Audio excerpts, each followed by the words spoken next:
দেখতে পাচ্ছেন একটা অগ্নিকাণ্ড ঘটে গেছে। এখানে একটা দুর্ঘটনা, বড় দুর্ঘটনা ঘটে গেছে সৌদি আরব রিয়াদ শহরে। মোবাইল মার্কেট, তার সঙ্গে আছে সবজি মার্কেট, সব কিছু আছে একসঙ্গেই।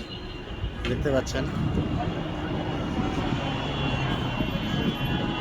এই যে ধোঁয়া, আরে ধোঁয়া ধোঁয়া উঠছে বাষ্প হয়ে। দেখতে পাচ্ছেন অনেক ধোঁয়া উঠছে, ধীরে ধীরে বাড়তে আছে আরো আগুনের গতি।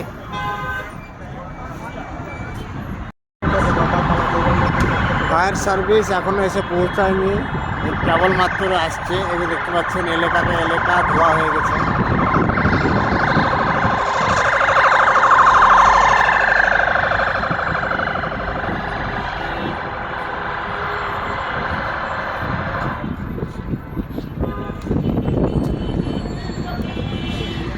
ফায়ার সার্ভিসের গাড়ি আসলো কেবলে।